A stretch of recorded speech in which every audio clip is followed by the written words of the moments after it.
Hi everyone and welcome for this tutorial to paint Demon of Tzeentch from a very simple way. Thanks to all my Patreon who support me every month, and thanks for everyone who watching this tutorial. Don't hesitate to like, to post a comment, to ask if you have any question, or to make me a feedback if you want. Thank you very much and let's go for the paint. For this time I primed all my miniatures in white because I want something very clear at the end. So sometimes I start by black color and push highlight. This time I push some white. I'm going to push my shadow directly, as you can see with my airbrush, with some turquoise in the shadow. So I'm going to try to preserve my white on some few parts, not necessarily perfectly pure white, but some parts will be always more clear, and I am going to try to preserve that. As you can see, I make that in two steps. After the first step will be totally dry, I continue and I push a second layer with my airbrush of this turquoise.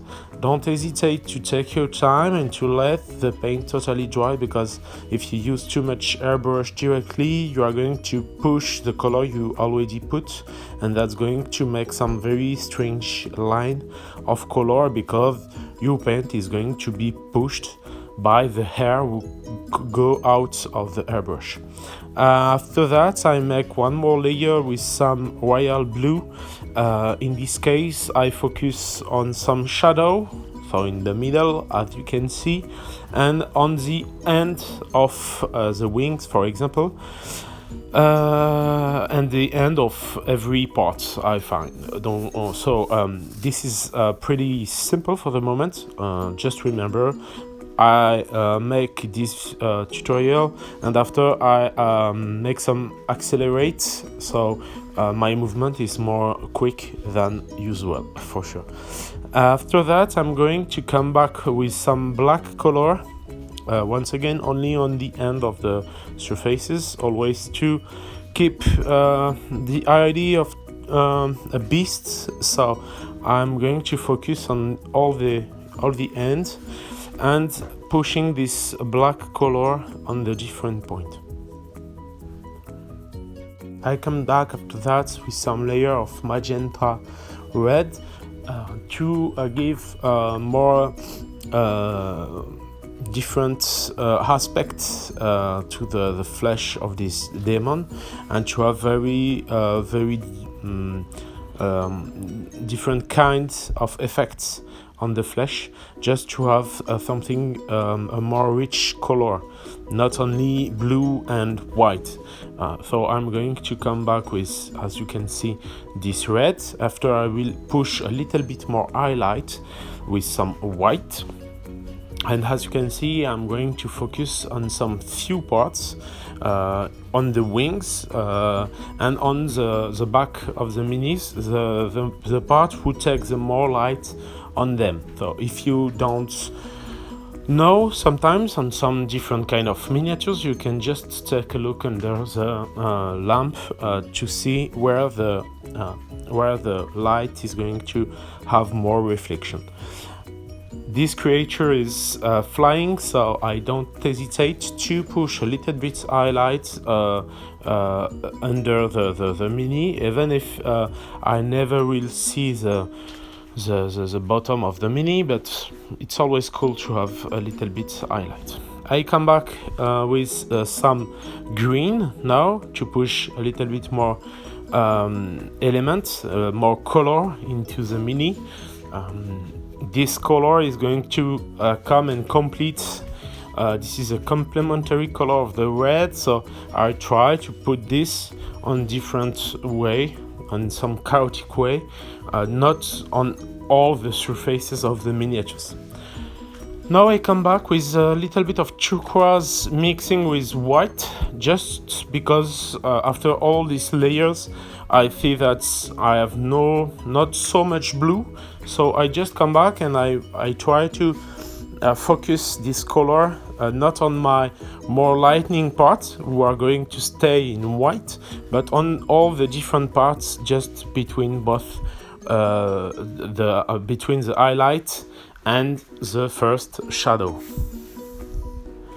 So now I come back with some black color directly, and I put all my different elements in black.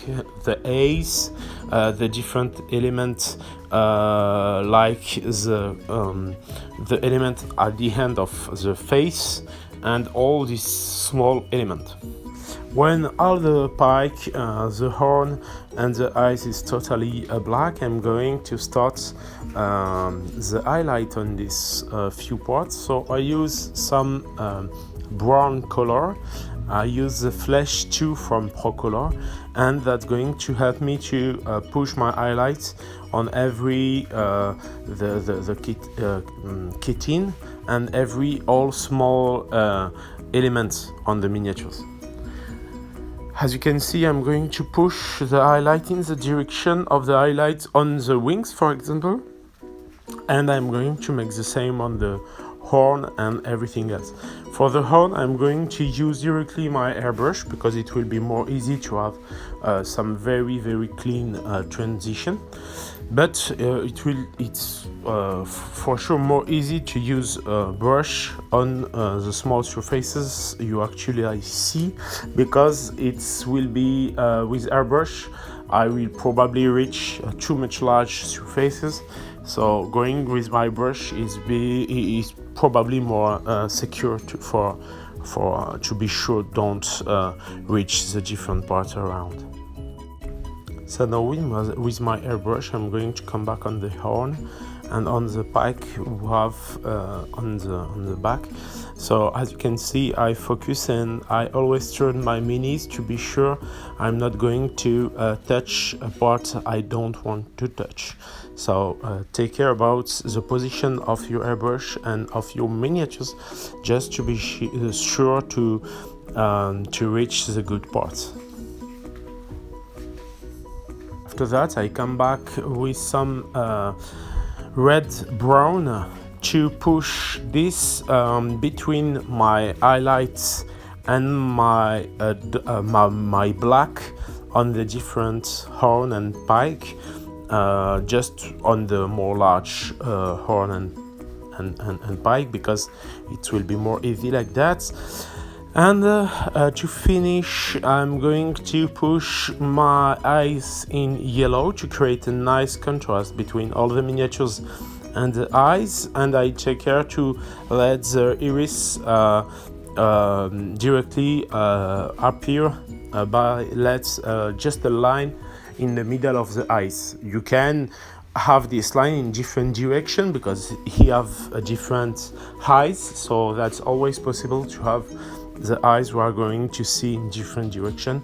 That's a demon, so that's not a problem. After that, I'm going to, for the last step, using my white color with my brush just to push my highlights everywhere. So with my white, I'm going to push my highlight on the eyes for sure, and after on the flesh and all the blue parts to create my last contrast. I'm going to push on the all miniatures. Take care to have the consistency of milk when you use your color, so you can push it more easily and use the sides and the sculpture to facilitate your movement. Don't try to target one surfaces, just try to use the side of your brush and to come and just push your color in the direction you want to create your different highlight.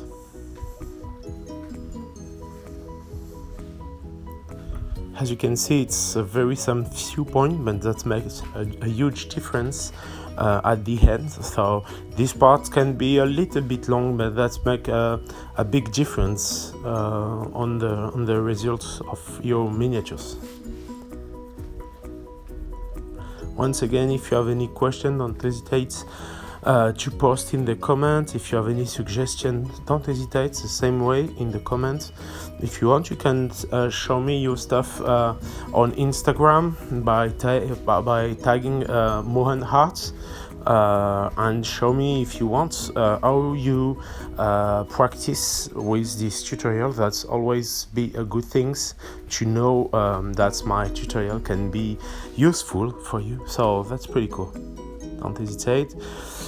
And that will be the last step. Even if it's a little bit long, I'm not going to show you the same things on all the miniatures, but I think now you have all the key to make it yourself and try it from your side. The miniatures is pretty cool to paint, so if you have the possibility to paint this kind of miniatures, don't hesitate.